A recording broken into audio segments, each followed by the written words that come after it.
Hey guys, Alex from FastFitnessTips here. I'm here to talk to you today about superbikes, i.e.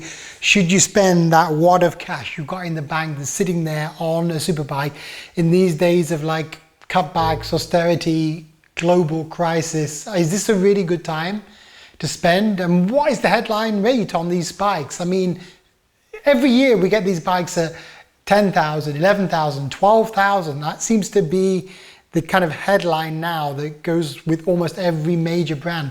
$12,000 or euros for one of these superbikes. Is it worth it? I mean, I'm not going to tell you you can't spend that amount. It's your money. You spend whatever you want to spend, but aren't there bigger things in this world we've got to worry about than the most expensive bike in the world? At the end of the day, look, I don't really mind if you spend that money, if you're getting of good value for that money. If the claims of the manufacturer are what they appear. Like, are they being honest with us? Can we ask that question?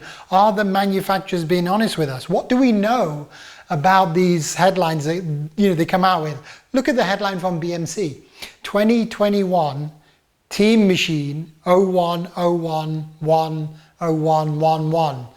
No, I've put too many ones in there. 011, yes, that's it. So this bike is claiming from BMC to be 6% faster, 6% than the last year's model, 9% they're saying weight saving, and 20% stiffer. Is that really true? I mean, there are some amazing weights that are claimed by these bikes. Like Trek just came out with the Emonda, didn't they? The Emonda 2021, an awesome bike. I love the look of that bike. I mean, I'm not saying these bikes aren't cutting edge or don't have new features. They do. I'm just saying, is it worth it? So the Trek Emonda, what was it? 6.86 kilograms for the 2021. But hang on a second. What was the 2019 model? It was 6.5 kilos. So we've gone up significantly.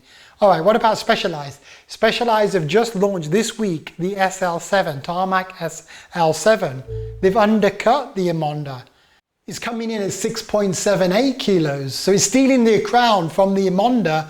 But hang on a second, what was the SL6? Like last year's model was 6.58 kilos. So it's put on 200 grams. It's 200 grams heavier.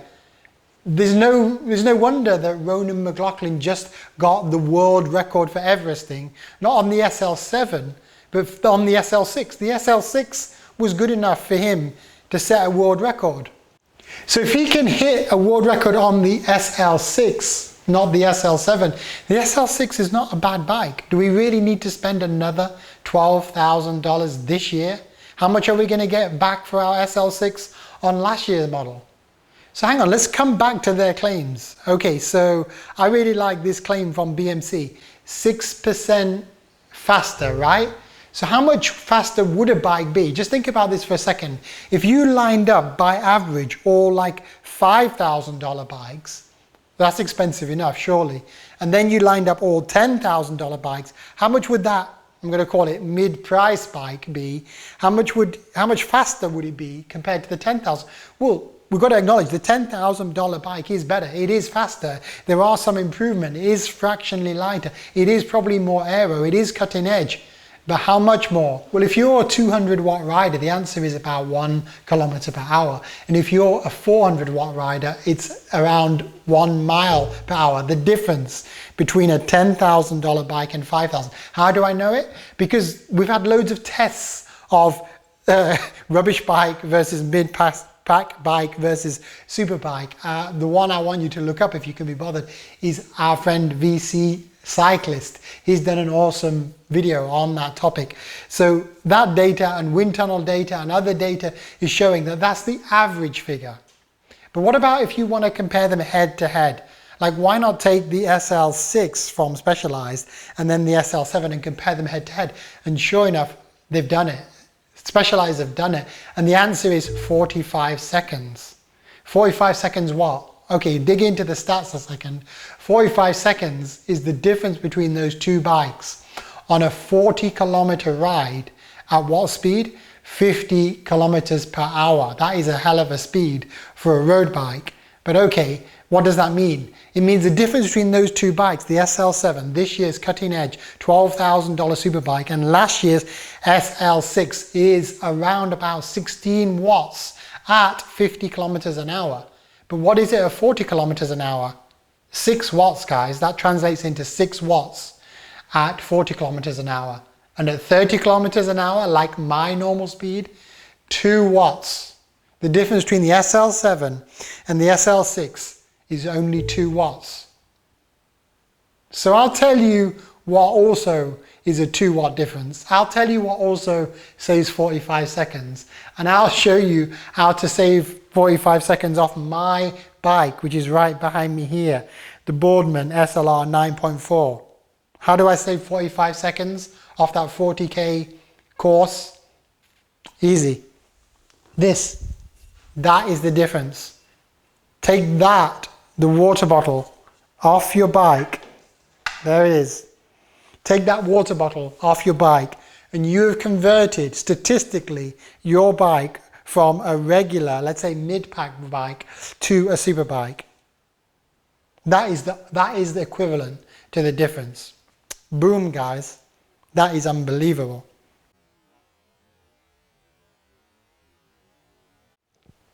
Now, coming back to these weight savings, do you believe the weight savings? Can you believe them from the manufacturer? Well, let's look at BMC here. We haven't said much about BMC. I mentioned it earlier, the 011, right? They've just revised it heavily for 2021. They've done a good job. They've improved the front end. They've taken weight off those integrated bars. They've improved the bottom bracket. They've made those skewer fixings really integrated, so much so that the screw mechanism is embedded in the frame. I mean, that is an awesome bit of technology, as long as it doesn't break, mind. Okay, but here's the thing. They say that they've reduced the weight of that bike by 9%. I don't buy that.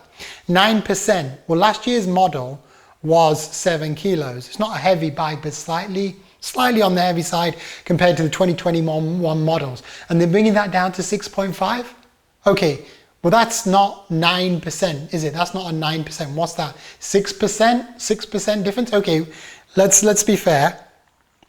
If it's a 6% difference, it's still a pretty good saving.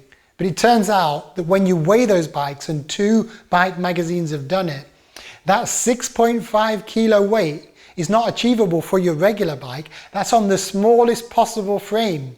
I think it's the 45 or something like that. It's only when you get the 45 out of the box that you can save half a kilo compared to last year's ride. If you get out the 54 or the 56, guess what the weight is? 7.1 kilos. 7.1 versus last year's 7.05. So what's going on there, guys? That's not really a fair comparison. So I want you to ask, once you get that bike out of the box, is it really going to be the weight that they claim? Because I've had the situation with felt. I bought a felt, really nice bike, mid-pack bike, got it out of the box, and it was literally half a kilo lighter than the claim weight. And I think we've got something funny going on here. The bike manufacturers are not playing fair with their weights. Their claim weights are often lighter than their real weights, and that's not on, guys. So what I'm saying to you today, guys, is think twice when you look at those headline rates. That $12,000 bike, is it really going to be the bike for you? You know, do you have that same thing I've got, which is like, oh, new technology, must buy it, must buy it. Yeah, I've got that too. But sometimes it's important to resist.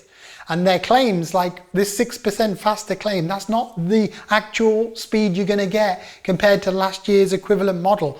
Then the equivalent difference in speed on the SL6 to the SL7 with a like-for-like rider is 0.4 kilometers an hour. 0.4 kilometers an hour. That's what saves you that 45 seconds. And what that means is the speed difference is around about 1%. The speed difference is around about 1%, not 6% as they're claiming. 6% is just ludicrously faster. That's just impossible. And their weight saving is also not as claimed. And their stiffness saving, do we really need that increase in stiffness? Aren't bikes stiff enough as they are? Like, what is the problem with bike stiffness right now? The amount of stiffness has got to be in the right direction working for you. A certain amount of compliance, a certain amount of give in the frame is actually good. Okay, look, I'm fed up of talking about super bikes. I'm fed up of talking about $12,000 bikes. It's up to you what you do, guys. I just want to give you a bit of information and a bit of heads up. What do you think about this topic? What would you spend on a bike? What's your ceiling limit on a bike these days? Post me in the comments below, guys. Alright guys, that's enough from me about super bikes. All I'm saying is if you've got the means and you want to buy them, that's fine. I'm not saying you shouldn't buy them. I'm just saying let's have the facts. Let's stay honest with each other. Let's keep it real. Let's ask the manufacturers to be totally, brutally honest and not mislead us with their claims. You know, we don't need any more claims that are not substantiated. Take care, guys. Check out our new website, cyclingapps.net and fastfitness.tips. We're redoing it right now. There's lots of new exclusive calculators, and I put some of the calculators in the first column exclusively for that website, so you'll notice they're not as full as those Google Sheets versions. All right, stay safe out there.